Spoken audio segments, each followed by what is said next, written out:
more than 200 years after the Declaration of Independence proclaimed that all men are created equal, race continues to influence the American legal system. Racial bias still affects the criminal sentences and penalties, creating a separate and unequal system of justice. This always has been true of the administration of the death penalty. 36 states, the United States military, and the federal government impose the death penalty for certain crimes. Over 2,500 people currently are on death row. Just over half of the 176 defendants executed since 1976 have been white, and almost 40% have been African American. While African Americans and whites are homicide victims in about equal numbers, more than 80% of those individuals sentenced to death and executed were convicted in cases involving white victims. And although racism has become more subtle over the years, it still lurks just beneath the surface. The United States has confirmed that racism plays a significant role in death penalty cases.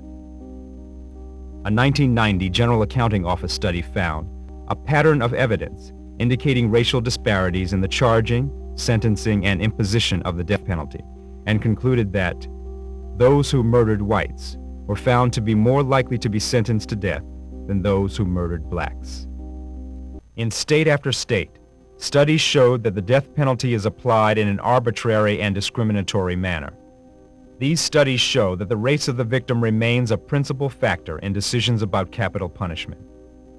Detailed studies have documented disparities based on the race of the victim in Colorado, New Jersey, Kentucky, South Carolina, and Texas. Overall, in Louisiana, a death sentence is twice as likely if the victim is white than if the victim is black. In Florida, 3.4 times as likely. A study in Arkansas found that defendants in a case involving a white victim are more than 3.5 times more likely to receive the death penalty. In Illinois, 4 times as likely. In Oklahoma, 4.3 times as likely. In North Carolina, 4.4 times. In Mississippi, defendants in white victim cases are more than 5 times as likely to be sentenced to death than defendants convicted in the murders of black victims. In Maryland, defendants convicted in white victim cases are 7.3 times more likely to be condemned to death.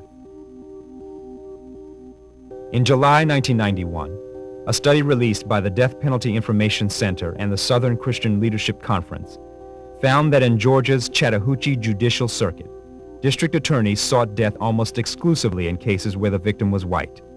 This proved to be true, even though a majority, 65%, of all homicide victims in that judicial circuit were black.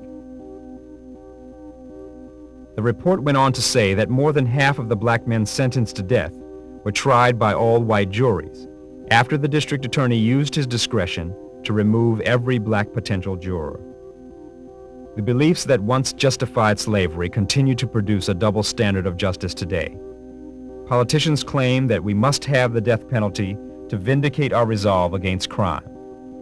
But what does it mean when the state continues to seek this vindication on the basis of race?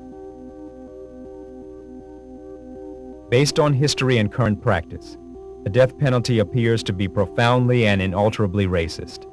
It has never truly been used as a means of crime control. Historically, it has been used to send a message about the relative worth of human beings, slave and master, black and white, poor and rich. The legal system and the courts have been unwilling or unable to address this legacy of slavery. This alone argues in favor of abolishing the death penalty altogether. As former Supreme Court Justice William Brennan wrote in his dissenting opinion in the McCleskey case, "We remain imprisoned by the past as long as we deny its influence on the present."